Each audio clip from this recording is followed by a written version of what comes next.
మన ప్రభువు మన రక్షకుడైన యేసుక్రీస్తు వారి పరిశుద్ధ నామంలో చేరి వచ్చిన సహోదరులందరికీ మరొకసారి హృదయపూర్వక వందనం తెలుసుకుంటున్నాను. అందరికీ వందనములు.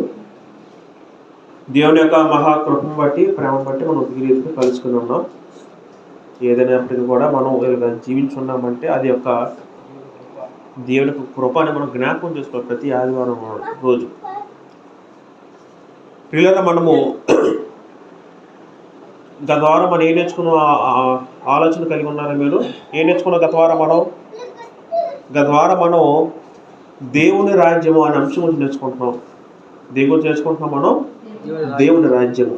అయితే దేవుని రాజ్యం అనే పాఠం మనం నేర్చుకోవడం అది చాలా పెద్ద సబ్జెక్ట్ కాబట్టి మనం ఒక ఆదివారం కాకుండా అది చాలా ఎంతో సమాచారం చెప్పాల్సి ఉంది కాబట్టి మనం ఇన్ని ఆదివారాలు మనం నేర్చుకునే ప్రయత్నం చేద్దాం దేవుని రాజ్యం గురించి. కాబట్టి శ్రద్ధగా దేవుని వాక్యం వింటూ ఆ వాక్యాన్ని మీ హృదయాలు పదిపరుచుకొని నేను విన్నవించుకుంటున్నాను.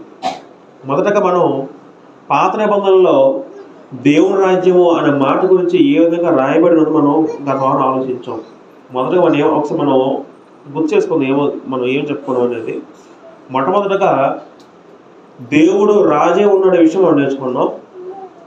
తర్వాత దేవుడు సకల యుగాల్లో రాజే ఉంటే పరిపాలన చేసిన విషయం మనం నేర్చుకున్నాం.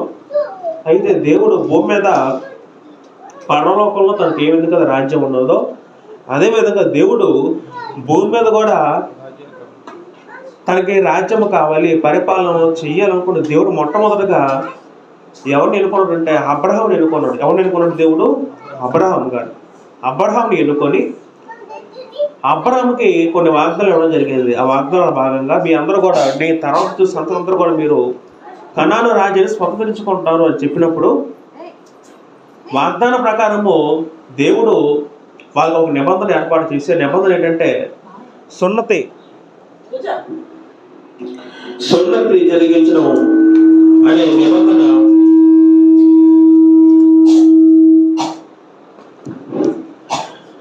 దేవుడు అబ్రహాంకి నిబంధన ఏమని ఏర్పాటు చేశాడంటే మీలో పుట్టిన ప్రతి మగవాడు కూడా ఎన్నో రోజున సున్నతి జరిగించి నా నిబంధన పాటించి నా నిబంధన మీరు ఉండాలి అని చెప్పిన తర్వాత అబ్రహాము వచ్చిన సంతానం అలాగా అబ్రహాము కొడుకు ఇస్సాకు కొడుకు యాకోబు నుంచి వచ్చిన కుమారులు 12 గోత్రాలు ఇయ్యారు.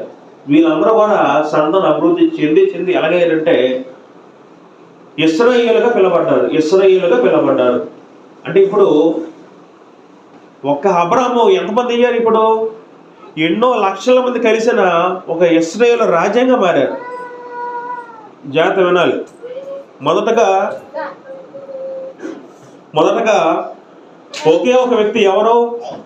అబ్రహాము. అదే అబ్రహాము ఇప్పుడు ఎంతమందిగా వృద్ధి చెందారంటే వాళ్ళ సంతానము ఎన్నో లక్షల కుటుంబాలకు వృద్ధి చెందారంట. ఇప్పుడు వీళ్ళందరూ కూడా ఇశ్రాయేలు రాజ్యంగా మారారు. అయితే మరి వీళ్ళందరూ ఐగుప్తుల బానిసగా ఉన్నప్పుడు దేవుడు మోషేని పంపించి వాళ్ళు తిరిగి రప్పించినప్పుడు సీనాయి పర్వతం లేదా హోరేబు కొండ మీద దేవుడు వాళ్ళకి మళ్ళీ నిబంధనలో భాగంగా సున్నతితో పాటు ధర్మశాస్త్రం ఇవ్వడం జరిగింది. ఎవరికి? ఇశ్రాయేలీయులకి.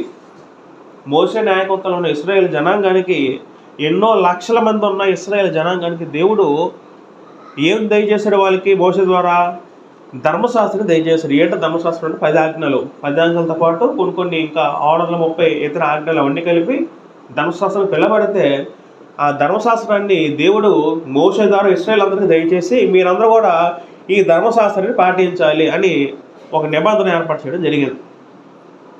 అప్పుడు దేవుడు వాళ్ళకి అన్ని మాట ఏంటంటే మనం ఇంతకుముందు ఒకసారి నేర్చుకుంటాం, మరొకసారి ఆలోచిద్దాం. నిర్గమకాండము 19:6 చదువుకుంటే నిర్గమకాండము 19:6 చదువుకుంటే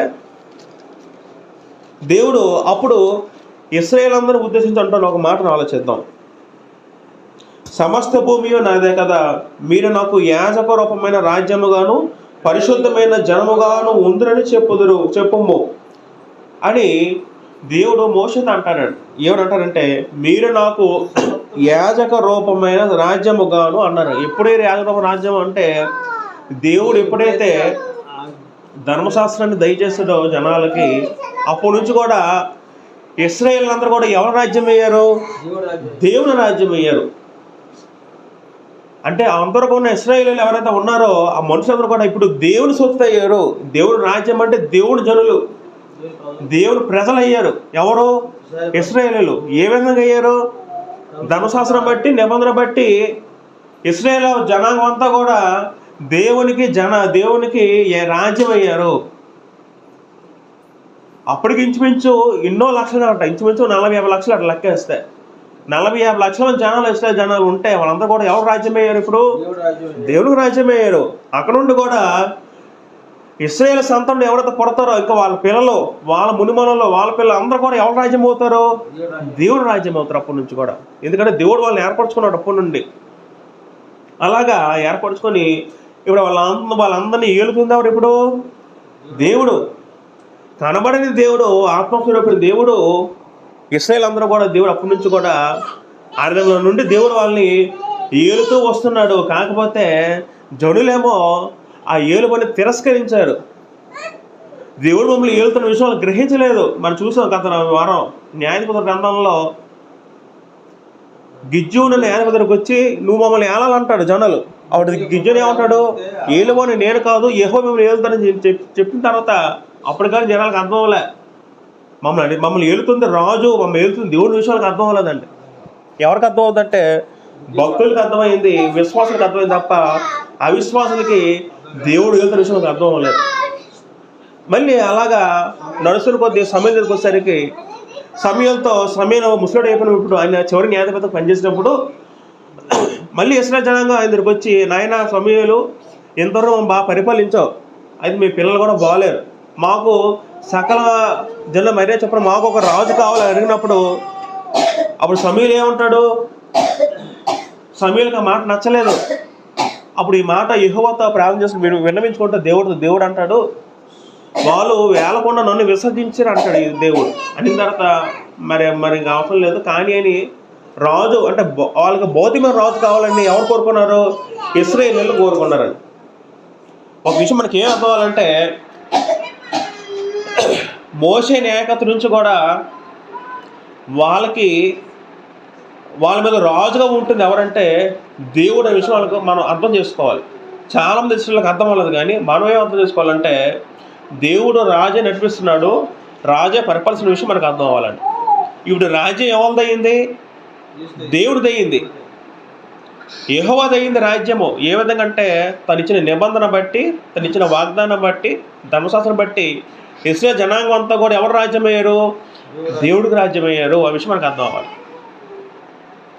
మనం కొన్ని మాటలు ఆలోచించి మనం పాఠ్యభాగాలకు వెళ్దాం.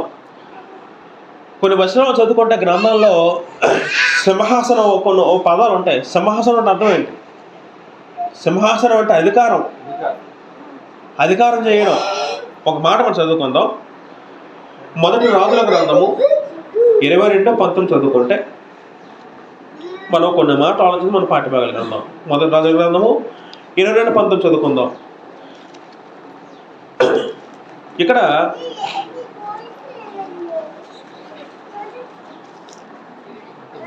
మొదటి రాజుల గ్రంథము 22:19 చదువుకుంటే ఇక్కడ మేక ఒక ప్రవక్త ఎలాగంటున్నాడు? ఏమని అంటున్నాడంటే, యెహోవా సెలవిచ్చిన మాట ఆలకించము, యెహోవా సింహాసనుడి ఉండగా పరలోక సైన్యమంతయు ఆయన కుడి పార్శ్వమును ఎడమ పార్శ్వమును నిలిచి ఉండటం సూచితుని అంటారండి. ఇక్కడ మేకైన ప్రవక్త ఒక రాజుతో, ఇశ్రాయేలు రాజు, ఆ రాజు పేరు ఏంటంటే దాని ముందు వచ్చిన ఉండదు, ఆయన పేరు యెహోషాపాతు రాజుతో ఒక ప్రవక్త ఏమనంటాడంటే, యెహోవా సెలవిచ్చిన మాట ఆలకించము, యెహోవా సింహాసనుడే ఉండగా పరలోక సైన్యమంతయు ఆయన కుడి పార్శ్వమును ఎడమ నిలిచుంటే సూచితుని అంటున్నాడు. అంటే పరలోకంలో ఒక దర్శనంలో మేకాయ ప్రవక్త ఆయనకి ఏం కనబడిందంటే ఒక సింహాసనం కనబడింది పరలోకంలో. పరలోకం అంటే అర్థం ఏంటి? దేవుడు ఉంటే స్థలం. అక్కడ ఒక సింహాసనం ఉందట. సింహాసనం ఎవరు ఉన్నారట? అక్కడ యెహోవా ఉన్నారట. అంటే సింహాసనం అర్థం ఏంటి? సింహాసనం అంటే రాజుని అర్థం. ఇప్పుడు మనం ఒక సెక్రటరియట్ ఆఫీస్కి వెళ్ళాం, ఒక సీఎం ఉన్న ప్రదేశానికి వెళ్ళాం, అక్కడ ముఖ్యమంత్రిగా ఉన్నప్పుడు అక్కడ ఏముంటుందండి? ఆ ప్లేస్లో ఒక సీట్ ఉంటుంది. సీట్ దేనికి ఉంటుందండి? ఒక అధికారికి ఏం కేటాయించబడింది, ఒక సీట్ కేటాయించబడిన అర్థం ఏంటంటే సింహాసనం ఉన్నట్టు అర్థం ఏంటంటే ఆయన రాజ్యపాలన చేస్తున్న విషయం నాకు అర్థం అవ్వాలండి. అలాగా మేకల ప్రవక్తకి ఏం కనబడిందంటే పరలోకంలో ఒక సింహాసనం ఉంది, ఆ సింహాసనం వ్యక్తి ఉన్నాడు. వ్యక్తి ఎవరు అంటే యెహోవా దేవుడు అంటున్నాడు. అంటే అక్కడ రాజుగా ఉన్న విషయం ఇక్కడ ప్రవర్తన చెప్పడం జరుగుతుంది. ఇంకా కొన్ని మాటలు ఆలోచించగలిగితే కీర్తన 9వ కీర్తన 7వ చదువుకుందాం. 9వ కీర్తన 7వ చదువుకుంటే 9వ కీర్తన 7వ వచనం, యెహోవా శాశ్వతంగా సింహాసనుడే ఉన్నాడు, న్యాయము తీర్చుటకు ఆయన తన సింహాసనం స్థాపించి ఉన్నాడు. మరొక మాటలో కీర్తనకారుడు ఏమంటారంటే యెహోవా అంటే దేవుడు శాశ్వతంగా సింహాసనుడే ఉన్నాడు అంటారండి. అంటే దేవుడికి ఒక సింహాసనం ఎలాంటిదంటే నిత్యము ఉండే సింహాసనం. దాన్ని ఇంకెవరు కదల్చలేరు, కదల్చబోరు. ఇప్పుడు ఉదాహరణకి మన ఆంధ్రప్రదేశ్లో ఎన్నికలు జరుగుతాయి లేదా 5 ఏళ్ళకి ఒకసారి జరుగుతాయి. ఎన్నికలు జరిగినప్పుడు మనం ఏం చేస్తాం, మనం ఎన్నుకుంటాం. మనం ఎన్నుకున్న తర్వాత మనం వేసిన ఓట్లు బట్టి ఆ మంత్రి ప్రభుత్వం స్థాపించబడుతుంది. ఇప్పుడు మనం మొన్న ఈ ఓట్లు వేసాం, ఎవరు ఎన్నుకున్నాం, చంద్రబాబు నాయుడు ఎన్నుకున్నాం. ఇప్పుడు ఆయన ముఖ్యమంత్రి అయ్యారు. అంతకుముందు ఎవరు ముఖ్యమంత్రి అయ్యారు, జగన్ అయ్యారు ముఖ్యమంత్రి. భవిష్యత్తులో ఎవరు అవుతారు మనకు తెలియదు. వాళ్ళ యొక్క చర్యలు బట్టి వాళ్ళ యొక్క పనులు బట్టి మనం జనాలు ఎవరు మెచ్చితే వాళ్ళు సీఎం అవుతారు. అయితే అంటే భూమి మీద ఒక రాజుని ఎన్నుకునే అధికారం ఎవరికి ఉంటుంది, మనుషులకు ఉంటుంది. కాకపోతే పరలోకంలో దేవుడికి ఎవరు మనం ఎన్నుకోవాల్సిన అవసరం లేదు. ఆయన స్వయంగా రాజే ఉన్నాడు. ఆయన సింహాసనం ఎప్పుడు కదల్చబడదు, ఆయన ఎప్పటికే రాజే ఉంటాడండి. మళ్ళీ రాజసింహాసనం దిగిపోవడం మళ్ళీ ఎక్కడో అలాంటిది ఎక్కడ ఉండదు, పరలోకంలో ఉండదు, భూమి మీద ఉంటుంది. కానీ పరలోకంలో ఆయన సింహాసనము నిత్యము ఉంటుందని ఇక్కడ మన విషయం అర్థం. మన కీర్తన చదువుకుందాం. కీర్తన 47 చదువుకుంటే 47వ కీర్తన 8 చదువుకుందాం. 47:8 దేవుడు అన్ని జనులకు రాజే ఉన్నాడు, దేవుడు తన పరిశుద్ధ సింహాసనం మీద ఆసీనుడై ఉన్నాడు అంటారండి. ఇక్కడ దేవుడు పరలోకంలో పరిపాలిస్తున్నాడు, భూమి మీద కూడా దేవుడు పరిపాలన చేస్తున్నాడు. ఏ విధంగా అంటే మన హృదయాలు అంటే దేవుడు మనిషి నిర్మించినప్పుడు మనుషులకి స్వేచ్ఛ సంకల్పం ప్రతి ఒక్కరిలో పెట్టాడు. అంటే దేవుడు ఎవరు కూడా బలవంతం చేయడు. మనం నచ్చినట్టు మనం ఉండొచ్చు భూమి మీద ఎవరైనా సరే. దేవుడు కీర్తన 47:8 వచనంలో అక్కడ ఏమంటారంటే దేవుడు అన్ని జనులకు రాజే ఉన్నాడు అంటారండి. ఇక్కడ అంటే దేవుడు తన పరిశుద్ధ సింహాసనం మీద ఆసీనుడై ఉన్నాడు. ఎక్కడుంది దేవుడి సింహాసనం, ఎక్కడుంది, మనం ఎక్కడుంది మనం ఆలోచించాం. పరలోకంలో దేవుడి సింహాసనం ఉంది. పరలోకం ఎక్కడుంది, విశ్వానికి పైన ఉంది పరలోకం. ఇప్పుడు మీకు విషయం అర్థం అవ్వాలంటే మనం ఎక్కడున్నాం, భూమి మీద ఉన్నాం, అవునా కదా. భూమి ఎంత ఉంటుంది, దేవుని కళ్ళలో చూస్తే భూమి ఎంత ఉంటుంది, చాలా చిన్నది, అవునా కాదా. ఇప్పుడు మనం రోజు ఉదయం సూర్యుడు చూస్తున్నాడు ఉదయాన్నే. సూర్యుడు ఎంత పెద్దగా ఉంటుందో తెలుసా, భూమి పెద్ద, సూర్యుడు పెద్ద. సూర్యుడు చాలా పెద్దడు భూమి కన్నా. ఎంత పెద్దది భూమి, సూర్యుడు భూమి కన్నా ఎంత పెద్దదంటే ఒక 10 లక్షల భూములు కలిపితే ఒక సూర్యుడు అవుతాడు. అర్థమవుతుంది చెప్తుంది. ఒక 10 లక్షల భూములని కలిపితే ఒక సూర్యుడు అవుతాడు. మళ్ళీ సూర్యుడు పెద్దోడా నక్షత్రం పెద్ద అంటే నక్షత్రం చాలా పెద్దదే. కొన్ని లక్షల సూర్యులు కలిపి ఒక నక్షత్రం అవుతాట. నక్షత్రం అంటే అర్థం ఏంటి, మరి రాత్రి పడుకున్నప్పుడు చీకట్లో చుక్కలు కనబడతాయి, నక్షత్రాల చుక్కలు అవి. ఒక నక్షత్రంతో పోల్చుకుంటే అంటే భూమితో పోల్చుకుంటే భూమి కన్నా నక్షత్రం ఎంతో పెద్దదే. మరి అటువంటి నక్షత్రాలు ఎన్నో వేలలో ఉన్నాయి. ఇవన్నీ కలిపి విశ్వం అవుతుంది. ఏమన్నా అవన్నీ కలిపి విశ్వం అంటారు, యూనివర్స్ అంటారు. వీటన్నిటికన్నా పెద్దవాడు దేవుడు. చూసారా దేవుడు ఎంత పెద్దవాడు ఆలోచించారా. దేవుడు అంటే మన హృదయాలు ఏం గుర్తురావాలంటే దేవుడు అంటే చాలా పెద్ద వ్యక్తి, మన కళ్ళతో చూడలేని వ్యక్తి, మహోన్నతుడు, గొప్పవాడు, చాలా పెద్ద వ్యక్తి, ఘోరప్రద వ్యక్తి మన మైండ్లో గుర్తు రావాలి. దేవుడు అంటే అలా అందరూ కూడా అలా హృదయాల్లో అలా చిత్రీకరించుకోవాలి. దేవుడు అంటాడు యెషయా గ్రంథంలో అంటాడు, ఆకాశం సింహాసనము భూమిన పాదపీఠమట. అంటే దేవుడు ఎంత పెద్దగా ఆలోచించాడు. భూమి దేవుడికి ఎలాగుందంటే దేవుడు కాలు పెట్టుకున్న స్థలంలో పాదపీఠంలో ఉందటండి. ఇప్పుడు కాలు కింద పీట వేసి మనం కూర్చుంటామా? మఠం వేసి కూర్చుంటాం, పీఠం ఉంది కదా. అటువంటి పాదపీఠంలో దేవుడు భూమి కనబడుతున్నాడు అంటే దేవుడు ఎంత గొప్పవాడు, ఎంత పెద్దవాడు దేవుడు. అటువంటి దేవుడు పరలోకంలో సింహాసనుడే ఉన్నాడండి, రాజపరిపాలన జరిగిస్తున్నాడు. ఇప్పుడు భూమి మీద సింహాసనం పెద్దగా ఉంటుందా, పరలోక సింహాసనం పెద్దగా ఉంటుందా? పరలోక సింహాసనం పెద్దది, భూమి మీద చాలా చిన్నది. మనం ఇప్పుడే చూసాం, భూమి చిన్న గ్రహం దేవుడి దృష్టిలో. దేవుడికి భూమి ఎంత కనబడుతుంది, ఎంత చిన్న ఒక నలుసులా కనబడుతుంది. ఇప్పుడు నా ముందు ఒక చీమ ఎలా కనబడుతుంది? ఇప్పుడు మన ముందు చీమ వెళ్ళింది, మన చీమ మనకి ఎలా కనబడుతుంది? పెద్ద కనబడుతుంది, చిన్న కనబడుతుందా? కాలుతో నిలిపిస్తే చీమ వెళ్ళిపోద్ది, మనకి చీమ అంత చిన్న కనబడుతుంది. అదేవిధంగా దేవుడికి భూమి అంత చిన్న కనబడుతుంది అండి. మరి దేవుడికి భూమి అంత చిన్న కనబడితే భూమి మీద మనుషులు దేవుడికి ఇంకెంత కనబడతారు? అసలు లెక్కే లేదు. అంటే దేవుడు ఎంత గొప్పవారని అర్థం చేసుకోండి. దేవుడు పరిపాలన జరిగిస్తున్నాడు, దేవుడు సింహాసనుడే ఉన్నాడు రాజుగా, ఆ విషయం అర్థం చేసుకోవాలి. ఆకాశం సింహాసనము, భూమి నా పేరుపేట ఉన్నాడు దేవుడు.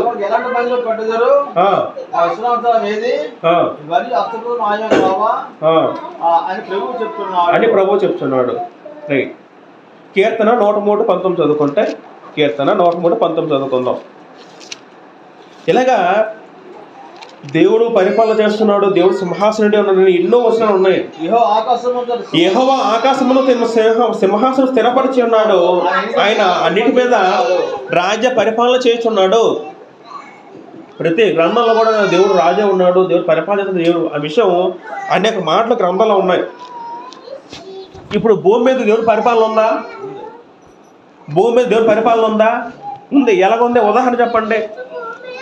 భూమి మీద దేవుడు పరిపాలన విషయానికి ఒక ఉదాహరణ చెప్పండి. ఒకటి, ఉదయం వర్షం పడిందా? నిన్న రాత్రి వర్షం పడిందా? వర్షం ఎవరు కురిపిస్తున్నాడు?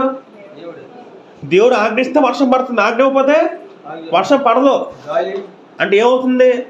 దేవుడు పరిపాలన చేస్తున్నాడు. గాలి ఉంది, ఇప్పుడు పీలుస్తున్నావా? గాలి మనలో పీలుస్తున్నావా? గాలి ఎవరు ఇస్తున్నారు? దేవుడు ఇస్తున్నాడు. అంటే దేవుడు ఆజ్ఞిస్తే గాలి వస్తుంది, దేవుడు ఆజ్ఞపోతే గాలి రాదు. ఇప్పుడు జామ చెట్టు ఉంది ఎదురుగా, జామకాయలు తింటున్నావు, కాసినాయి. జామ చెట్టు ఆ చెట్టుకి ఫలాలు ఇస్తుంది ఎవరు? భూమికి పంట ఇస్తుంది ఎవరు? సూర్యుడు ఉదయం వస్తున్నాడా? సూర్యుడు వెలిగించింది ఎవరు? అంటే ఇవన్నీ ఎవరు జరిగిస్తున్నారు? దేవుడు జరిగిస్తున్నాడు. సూర్యుడు ఉదయాన్ని వస్తున్నాడా? ఎలాగొస్తున్నాడు? దేవుడు ఆజ్ఞ వస్తున్నాడు. సూర్యుడు నువ్వు వెళ్ళి భూమి మీద నీ వెలిగి సూర్యుడు ఉదయం వస్తున్నాడు. మళ్ళీ రాత్రికి నువ్వు అస్తమించుకో, చంద్రుడు వస్తున్నాడు అనగానే సూర్యుడు వెళ్ళిపోయి చంద్రుడు వస్తున్నాడు. ప్రతి దానిలో కూడా దేవుడు పరిపాలన ఉంది. కాకపోతే దేవుడు మటుకు మనుషుల మటుకు తన స్వేచ్ఛ సంకల్పం ఇచ్చాడు. దేవుడు మటుకు మనుషుల్ని ఎలా సృష్టించాడంటే,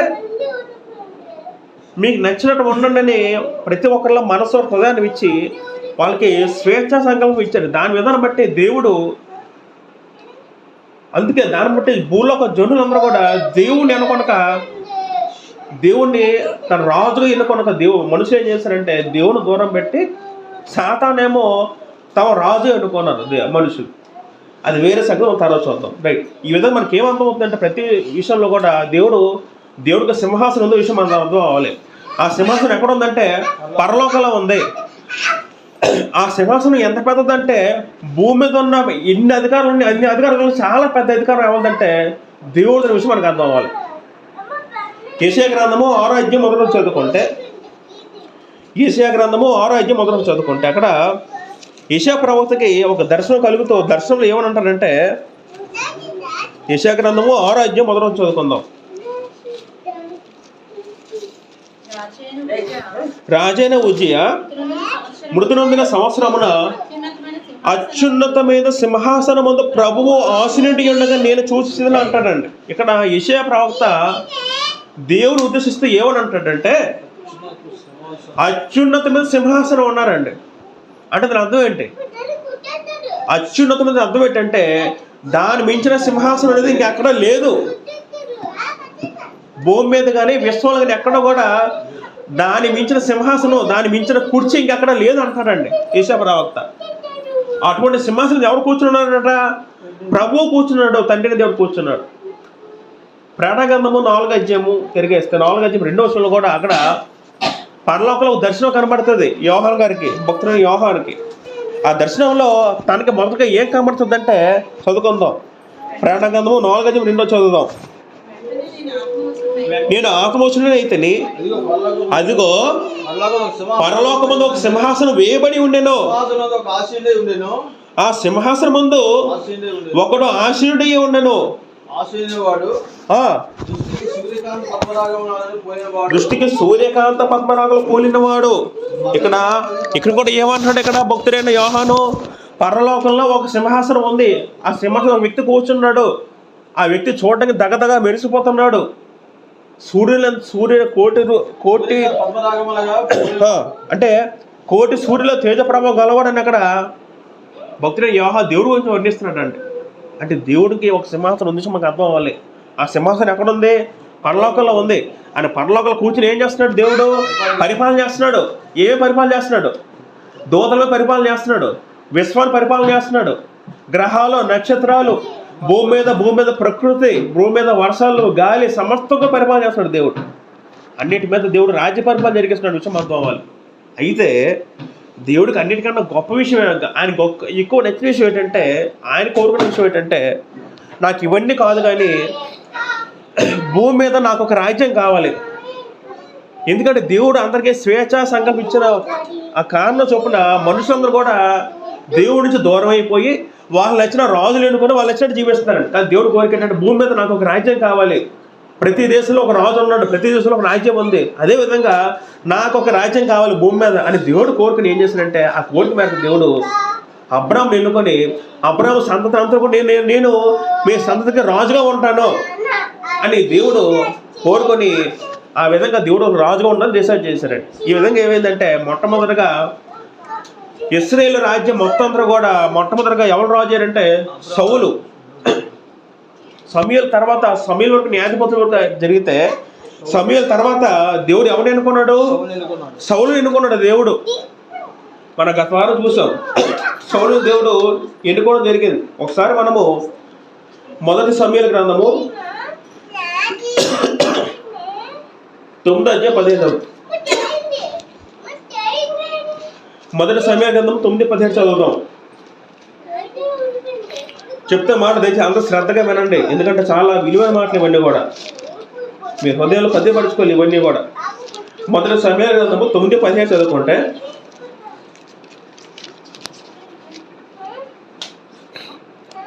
సౌలు సమూయేలు కనబడగానే, యెహోవా, ఇతడే నేను నీతో చెప్పిన మనిషి, ఇదిగో ఇతడే నా జనులను ఏలును అతనితో సెలవిచ్చిన అంటాడండి.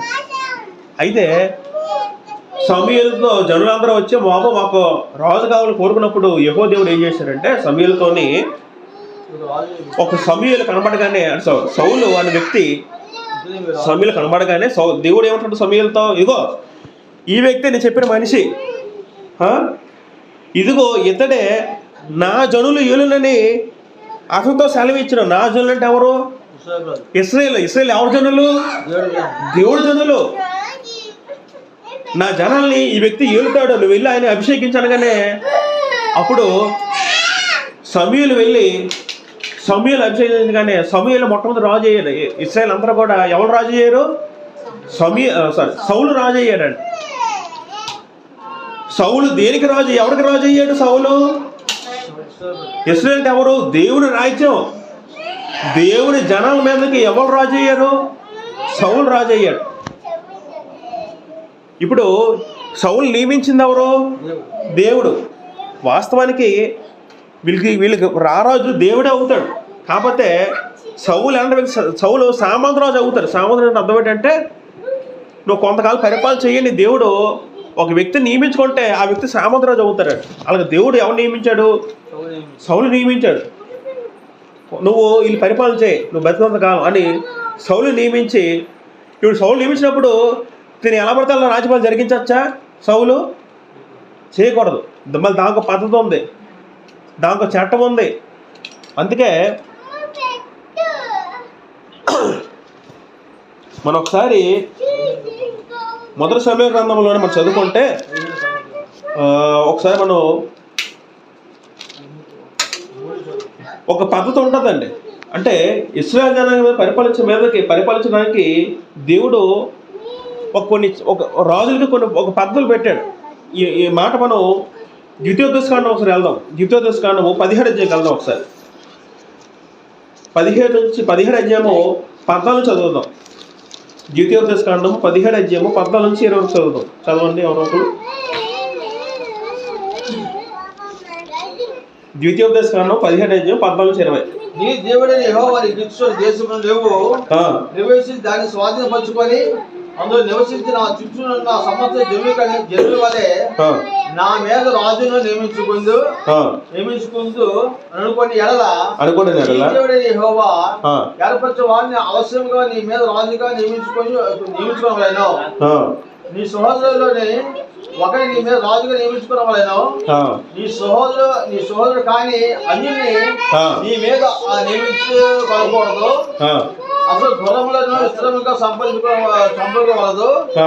గుర్రములను సంపాదించడం కాను జైలుకు హైకోర్టు తిరిగి వెళ్ళనీయకూడదు. యెహోవా ఇక మీద మీరు త్రావును వెళ్ళకూడదని మీకు చెప్పాను. తన హృదయంలో తెలుగుకున్నట్టు అతడు అనేక స్త్రీల వివాహము చేసుకోకూడదు. వెండి బంగారం అతనికి తనకు కొరకు బహుగా విశ్రమ చేసుకోకూడదు. మరియు అతడు రాజ్య సింహాసనం మందు యాశీయుడైన తర్వాత లేవీయుల యాజకుల స్వాధీనంలో ఉన్న గ్రంథములను చూచి అది ధర్మశాస్త్రములకు ఒక ప్రతినిధి తన కొరకు రాసుకొని రాసుకొనవలెను. అది అతని వద్ద నుండి ఉండవలెను.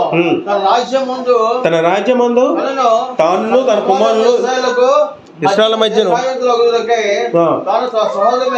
గర్వించి ధర్మమును విడిచిపెట్టి కుడికి గాని ఎడమకు గాని తొలగొడినట్లు భయపడి ధర్మశాస్త్ర వాటివన్నిటిని ఈ కట్టలు అనుసరించి నడువు నేర్చుకున్నకు అతడు ఆ గ్రంథము చదువుచుండవలెను.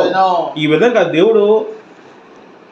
దేవుడు ఒక రూల్ రాయడం జరిగిందండి. ఏంటా రూల్స్ అంటే, ఎవరైనా ఇశ్రాయేలు జనాంగం మీద ఒక రాజు మీరు ఎన్నుకోవలసి వచ్చినప్పుడు ఎవరైతే రాజుగా ఎన్నుకోబడతాడో ఆ రాజు అనే వ్యక్తి కొన్ని రూల్స్ పాటించాలండి. ఏంటా రూల్స్ అంటే మనం జాగ్రత్త గమనిస్తే, మొదటగా ఆ రాజుని ఈ జనాంగంలో వీళ్ళ మధ్యలో ఒక సహోదరుని ఎన్నుకోవాలి. అంటే బయట వ్యక్తిని తీసుకురాకూడదు అండి.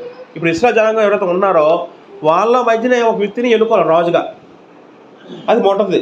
రెండో పాయింట్ ఏంటంటే, ఎవరైతే రాజుగా ఉంటాడో ఆ రాజు ఎక్కువ గుర్రాలు సంపాదించుకోకూడదు. ఆ కాలంలో గుర్రాలు ఉండే, గుర్రాలు యుద్ధానికి సూచిక, అంటే యుద్ధాలకి గుర్రాలు ఎక్కువ వాడాడు. అంటే దేవుడు చెప్పిన రూల్ ఏంటంటే, ఆ రాజు ఎక్కువ గుర్రాలని సంపాదించకూడదు. తర్వాత మళ్ళీ ఐగుప్తుకు తిరిగి వెళ్లకుండా చేయాలి. ఇంతకుముందు ఐగుప్తు బానిసగా ఉండేవారు. ఐగుప్తు నుండి దేవుడు వాళ్ళు తీసుకొచ్చి కణంలో పెట్టాడు. ఇప్పుడు మళ్ళీ మీరు ఐగుప్తుకి వెళ్ళకూడదు అంటాడు దేవుడు. ఇంకేమంటాడు, తన హృదయం తొలగిపోకున్నట్లు అనేక స్త్రీలు వివాహం చేసుకోకూడదు అంటాడు. మళ్ళీ ఇంకో రూల్ ఏంటంటే, ఎవరైతే రాజుగా ఉంటాడో రాజు ఎక్కువ స్త్రీలను పెళ్లి చేసుకోకూడదు. తర్వాత మరొక రూల్ ఏంటంటే, వెండి బంగారములు అతను తన కొరకు బహుగా విస్తరించకూడదు. వెండి బంగారము ఎక్కువ సంపాదించకూడదు ఎవరు? రాజు. ఇంకా అతను రాజసింహాసనం ఆశ్రయిన తర్వాత లేవీలైన యాజకుల సోదరుల గ్రంథమును చూసి ఆ ధర్మశాస్త్రం ప్రతినిధి తన కొరకు రాసుకుని వాళ్ళను. తర్వాత ధర్మశాస్త్రానికి ఒక కాపీ రాసుకొని, కాపీ ఎవరి ఉంచుకోవాలి? రాజు దగ్గర ఉంచుకోవాలి. ఉంచుకొని ఏం చేయాలి? అది చదవాలి. ఎదురు చదువుకుంటే, తాను తన సహోదరుల మీద గర్వించి ఈ ధర్మం విడిపెట్టక కుడి కానీ ఎడమకు కానీ తాను తొలగి ఉండినట్లు తన దేవుడిని యెహోవాకు భయపడి ఈ ధర్మశాస్త్ర వాక్యములన్నింటినీ ఈ కట్టడ నుంచి తన నడక నేర్చుకుంటూ అతడు తాను బ్రతుకు దినములంటిని ఆ గ్రంథము చదువుతుండవలెను. తర్వాత ఏం చేయలేవు? రాజు ఆ ధర్మశాస్త్ర ప్రతిని తన ఇంటి దగ్గర ఉంచుకొని రోజు చదువుకోవాలట. ధర్మశాస్త్ర ప్రతి అంటే అర్థం ఏంటండి? మనం చదువుతున్నాంటే ఈ గ్రంథంలో పాత నిబంధన బైబిల్ ఏదైతే ఉంటుందో అవన్నీ కూడా ఎవరు చదవాలి? రాజు రోజు చదివి వాళ్ళ కుటుంబ సభ్యులందరూ చదివి వినిపించి దాని ప్రకారం నడవాలంట. ఇది రాజు చేయవలసిన పనులు. అర్థమైందా? రాజు ఏం చెయ్యాలి? ఇవన్నీ పాయింట్స్ అండి. గుర్రాలు ఎక్కువ సంపాదించుకోకూడదు, వెండి బంగారం ఎక్కువ ప్రయాసపడకూడదు సంపాదించడానికి, మళ్ళీ స్త్రీలు ఎక్కువ పెళ్లి చేసుకోకూడదు, ఐగుప్తులు మళ్ళీ వాళ్ళు వెళ్ళకూడదు ఆ ఊరికి. మళ్ళీ లేవీయులతోనే గ్రంథం తీసుకుని ఒక ఆమె మీద పెట్టుకుని రోజు చదువుతూ వాళ్ళ కుటుంబంతో చదువుతూ వాళ్ళని పాటిస్తూ ఉండాలి. ఇది రాజుకు పెట్టిన నియమావళి. అయితే సౌలు ఏం చేశారంటే, సౌలు ఎప్పుడైతే రాజ్యం ఎక్కాడో మరి సౌలు అప్పటి నుంచి కూడా దేవునికి ఒక విధంగా అవిధేయుడిగా బతికాడు. దేవుడు చెప్పొద్దని పనులు చేశాడు. అమలేకుల్ని వాళ్ళ సమస్తాన్ని సంహరించే రమ్మని చెప్పినప్పుడు సౌలు ఏం చేస్తారంటే, వాళ్ళందరూ సంహరించకుండా కొంతమందిని కొన్ని పశువుల్ని తీసుకొస్తారండి. అప్పుడు సమూయేలు తిడతాడు, తిట్టి అందు సౌలు అమాలేకుల వద్దనేంటి ఆ జనులు వీటిని తీసుకొచ్చిదివి, నీ దేవుడు యెహోవా బలి అర్పించుటకు జనులు గొర్రెలను ఎడ్లను మంచి వాటిని ఉండినిచ్చిరి, మిగిలిన వాటిని మేము నిర్మాణం చేసిన కనుక అనగా సమయంలో నీవు వచ్చి మాట్లాడే పని లేదు, యెహోవా రాత్రి నాతో సెలవిచ్చిన మాట నీకు తెలియజేతును విలువని సౌలుతో అనగా చెప్పమనెను. అందు సమయంలో నీ దృష్టికి నీవు అల్లుడుగా ఉన్నప్పుడు ఇశ్రాయేలు యొక్క గోత్రములకు శిరస్సు వేదివి, యెహోవా నిన్ను ఇశ్రాయేలు మీద రాజుగా అభిషేకించును. మరి యెహోవా నిన్ను సాగనింపి నీవు పోయి పాపాత్ములైన అమాలేకులను నిర్మాణం చేయమన్న వారు లయమగున వరకు వారు యుద్ధం చేయమని చదివిగా, నీవు ఎందుకు చేత యెహోవా మాట వినక ఎగబడి ఆ దృష్టిగా కీడు చేస్తాను నేను. అందుకే సౌలు ఆ మాట అనవద్దు, యెహోవా మాట విని యెహోవా నుండి పంపే మార్గమున పోయి అమాలేకులను తీసుకొచ్చి కానీ అమాలేకులు నిర్మాణం చేసి తిని. ఒకసారి మనం మొదటి సమయం గ్రంథం 13 చదువుదాం. 22 చదువుదాం. అందు సమయంలో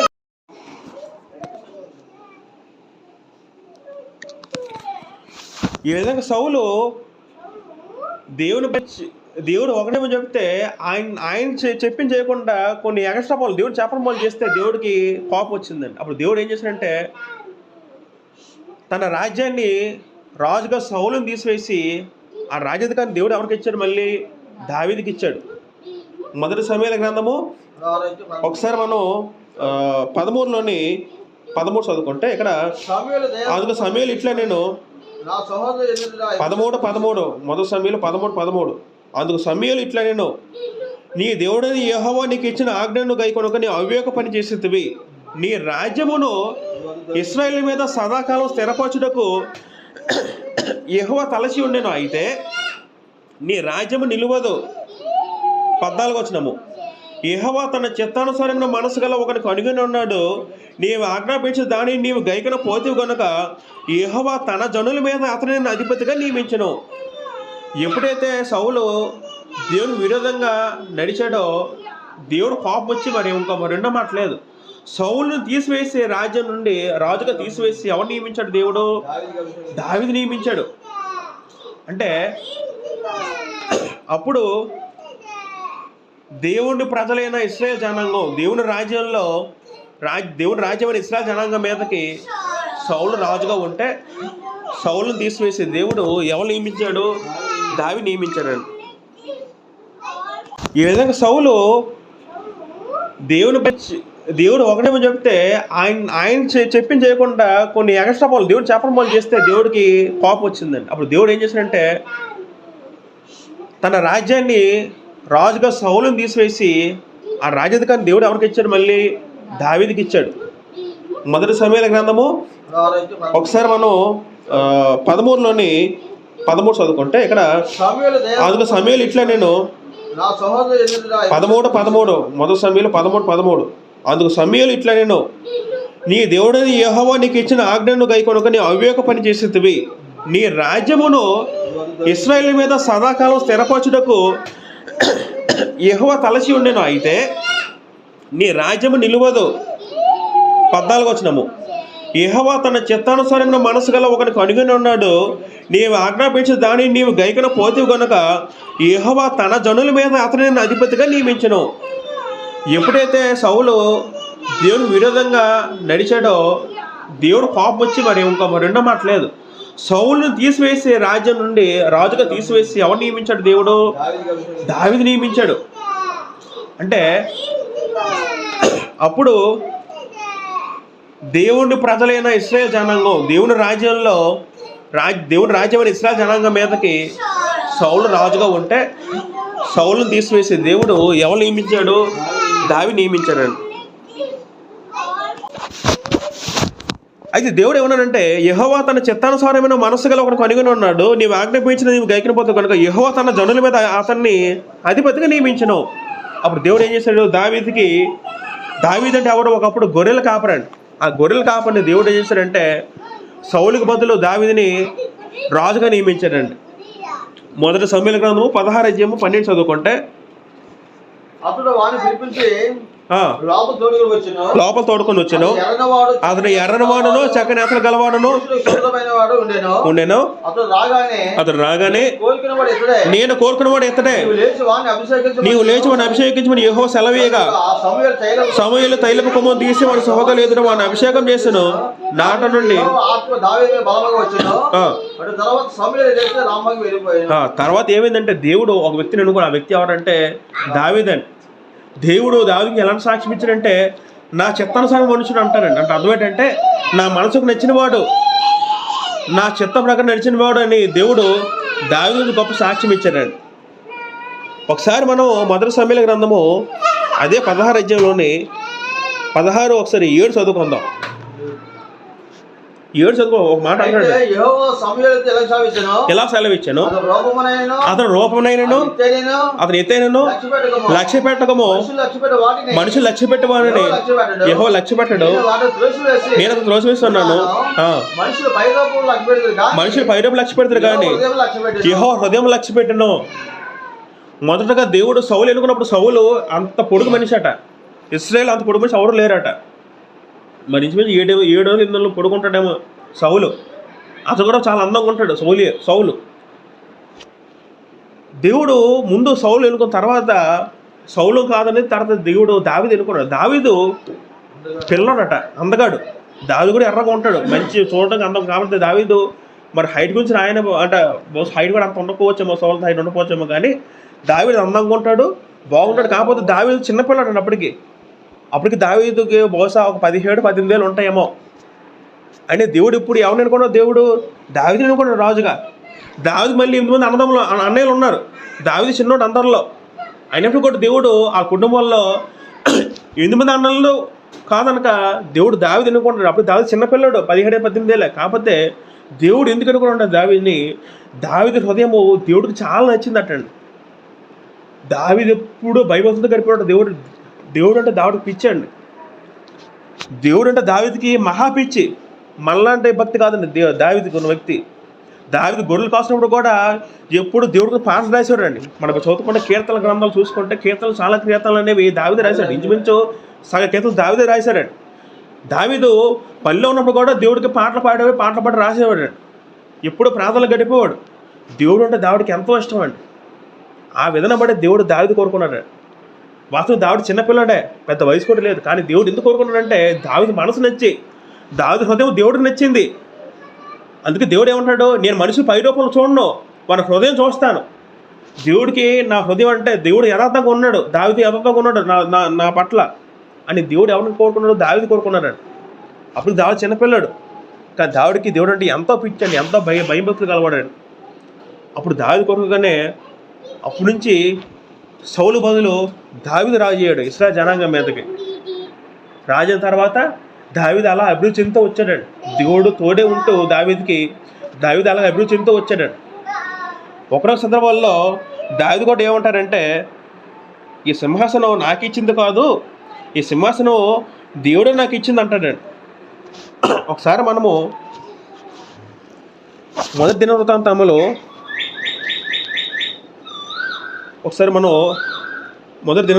చూసుకుంటే అక్కడ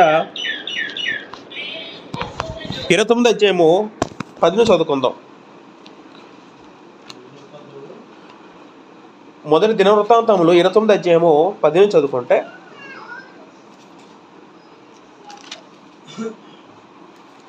పది నుంచి 13 చదువుదాం.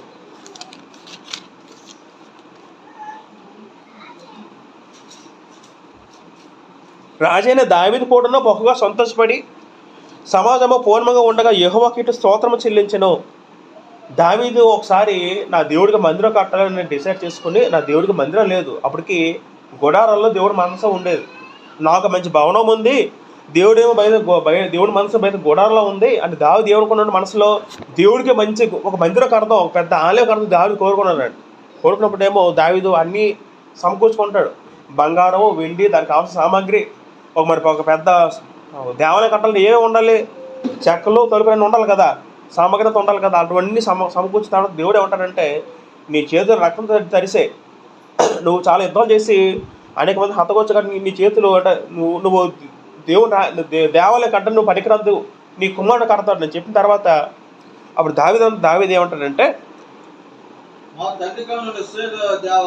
చూడండి, మొదటి దినవృత్తాంతంలో 29వ అధ్యాయం 10 చదువుకుంటే, రాజైన దావీదు కూడా బహుగా సంతోషపడి సమాజముగా పూర్ణముగా ఉండగా యెహోవాకు ఇట్లా స్తోత్రములు చెల్లించెను. ఇప్పుడు దేవుడు స్తోత్రం తెలుస్తున్నాడు దావీదు. ఏట స్తోత్రము ఆలోచిస్తే, మాకు తండ్రిగా ఉన్న ఇశ్రాయేలు దేవా యెహోవా, నిరంతరము నీవు స్తోత్రార్హుడవు. యెహోవా భూమి ఆకాశములందు యందుండు సమస్తము నీ వశము, పరాక్రమమును ప్రభావమును తేజస్సును ఘనత నీకే చెందుతున్నవి. యెహోవా రాజ్యము నీది, నీవు అందరి మీదను నిన్ను అధిపతముగాను హెచ్చించి ఉన్నావు. ఐశ్వర్యమును గొప్పతనమును నీ వల్ల కలుగును. నీవు సమస్తమును ఏలువాడవు. బలమును పరాక్రమమును నీ దానములు హెచ్చించువాడవును. అందరికి బలం ఇచ్చేవాడవు నీవే. చాలు చూడండి, దేవుడికి ఎంత గొప్పగా స్తోత్రం చెల్లిస్తున్నాడు దావీదు. ఎంత మంచి మాట్లాడుతూ చూడండి దావీదు. దేవా నిరంతరం స్తోత్రార్హుడు అంటున్నాడు దావీదు. ఇంకేమంటున్నాడు, సమస్తము నీ వశం అంటాడు దావీదు. సమస్తం ఏలినవాడు నీవే, రాజ్యము నీదే. ఇప్పుడు దావీదు రాజు ఉన్నాడు కదా, దావీదు రాజు ఉన్నాడు ఆల్రెడీ, తనకి ఎంత రాజ్యం ఉంది, ఎన్నో లక్షల జనాలు ఉన్నారు, కనాను దేశం భూభాగం ఉంది, అక్కడ దావీదు పరిపాలిస్తున్నాడు. దావీదు పెద్ద మహారాజుగా ఉన్నాడు. కానీ ఆ మహారాజు దావీదే తాను దైవం తగ్గించుకొని ఏమంటున్నాడు రాజ్యము నీది, పరిపాలన నీది అంటాడు. అంటే దావీదు కూడా ఏమర్థమైంది, దేవుడే పరిపాలన విషయం దావీదు కూడా అర్థమైందండి. ఇంత నేర్చుకున్నట్టు విశ్వాసులకే భయభక్తులకే అర్థమవుతుందండి, దేవుడు పరిపాలన విషయం అర్థమవుతుంది విశ్వాసులకి. దావీదు ఏమంటున్నాడు, రాజ్యము నీది, నాకున్న ఇది కూడా నీ నుండి వచ్చింది అంటాడు. అంటే దావీదు రాజునప్పుడు కూడా దావీదు ఏమంటాడు, నా రాజునకు కూడా నీ వల్ల నాకు వచ్చిందే, నా సొంతంగా వచ్చింది కాదంటాడు దావీదు. ఆ ధ్యాన మనసు బట్టే దేవుడు దావీదు ఎన్నుకున్నాడు రాజుగా. ఇంకో మాట చదువుకుంటే 2వ సమూయేలు గ్రంథము 7వ అధ్యాయము. వాస్తవానికి రాజు దావీదు గురించి చాలా మాటలు ఉంటాయి, మరి ఇప్పుడు అన్నీ చదువుకోం. కానీ 2వ సమూయేలు గ్రంథము 7వ అధ్యాయము. ఇక్కడ దేవుడు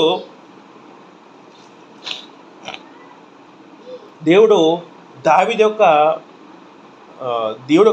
భక్తిని మెచ్చి దేవుడు ఒక వరం ఇచ్చి ఒక వాగ్దానం ఇస్తారు దావీదుకి. ఏట వాగ్దానం అంటే, ఇక్కడ నుంచి నా రాజ్యం మొత్తం నీ కుటుంబాన్ని అంటాడు దేవుడు. 2వ సమూయేలు గ్రంథము 7వ అధ్యాయము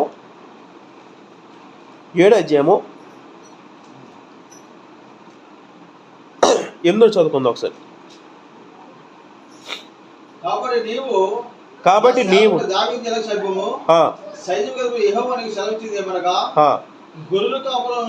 గొర్రెల కాపులను నిన్ను గొర్రెల దొడ్డిలో నుండి తీసి ఇశ్రాయేలీయులను నా జనుల మీద అధిపతిగా నియమించితిని. అంటే దేవుడు నాతోన్న ప్రవక్త ద్వారా దావీదుతో చెప్తున్న మాటలు. అంటే దేవుడు ఏమంటున్నాడు, గొర్రెల కాపులు ఒకప్పుడు గొర్రెలు కాసుకున్న వాడివి, నేను తీసుకొని నేను ఎలా నియమించను, రాజుగా పెట్టాను అంటాడు దేవుడు. ఇంకేమంటున్నాడు, నీవు పోవు చోట్ల నెలను నీకు తోడుగా నుండి నీ శత్రులందరినీ నీ ఎదుట నిలవకుండా నిర్మూలన చేసి లోకములోని గనులైన వారికి కొలజెప్పి నేను కొలజేసి ఉన్నాను అని దేవుడు అంటాడు. ఇవన్నీ చెప్తాడు దేవుడు దావీదుతో. నీకు నీ శత్రువుల్ని నేను నీ నుంచి దూరంగా వెళ్ళగొట్టాను అని చెప్తున్నాడు. చెప్పి ఇంకేమంటారంటే 11 చదువుకుంది, 11 కింద నుంచి, నేను నీకు సంతానం కలుగజేయదును, నీ దినములు సంపూర్ణమైనప్పుడు నీవు నీ పుత్రులతో కూడా నిద్రించిన తర్వాత నీ గర్భంలో నుండి వచ్చి నీ సంతతిని హెచ్చించి రాజ్యమును అతనికి స్థిరపరిచేదను. అతడు నా నామ ఘనత కొరకు ఒక మందిరము కట్టించును, అతని రాజ్య సింహాసనముని నిత్యంగా స్థిరపరచదను, నేను అతనికి తండ్రినే ఉందను, అతను నాకు కుమారుని ఉండనన్నారండి. దేవుడేమో దావీదు యొక్క భక్తికి మెచ్చి, దావీదు యొక్క దిగిన మనసును మెచ్చి దేవుడు ఒక వాగ్దానం ఇచ్చాడు. ఏంటో వాగ్దానం అంటే, దావీదు ఎందుకు దేవుడు వాగ్దానం ఇచ్చాడు? దావీదేమో దేవుడికి మంచి మందిరం కట్టాలనుకుంటాడు. అంటే ఈ కోరిక దేవుడు చెప్పింది కాదు, తనంతట తాను తన మనసులో పుట్టింది. నేను దేవుడికి ఒక మంచి మందిరం కడతాను అని ఆలోచన పుట్టినప్పుడు దేవుడు వెంటనే అది చూసి కనికరించి దేవుడు ఏం చెప్పారంటే దావీదుతోని, నాయన దావీదు, ఇక నుంచి నీ పిల్లలు, నీ పుట్టబో పిల్లలు, నీ వంశమంతా కూడా నా రాజ్యం పరిపాలిస్తారు. అంటే నీ గర్భఫలం వచ్చిన నీ గర్భ నుండి వచ్చిన సంతానం అంతా కూడా నా రాజ్యం పరిపాలిస్తారు. అంటే ఇశ్రాయేలు మొత్తం మీ చేతిలో ఉంటుందని దేవుడు ఎవరికి వాగ్దానం చేశారు? దావీదుకి ఒక మాట ఇచ్చాడు, వాగ్దానం చేశాడు దేవుడు, ప్రామిస్ చేశాడు దేవుడు. ఎవరికి? దావీదు. అప్పుడు దావీదు ఈ మాట విని చాలా ఆనందించి, ఇప్పుడు ఆ మాట చదువుకుందాం. 18వ వచనంలో, దావీదు రాజు లోపల ప్రవేశించి యెహోవా సన్నిధిలో కూర్చోండి ఇలాగ మనవి చేసాము. దావీదు చాలా ఆనందించి లోనికి వెళ్ళి దేవుని సన్నిధిలో కూర్చొని ఇలా అంటున్నాడు. దేవునితో ఏమంటున్నాడంటే, నా ప్రభువా యెహోవా, ఎంతగా నీవు నన్ను హెచ్చించుటకు నేను ఎంతటి వాడను, నా కుటుంబం ఏ పాటిది,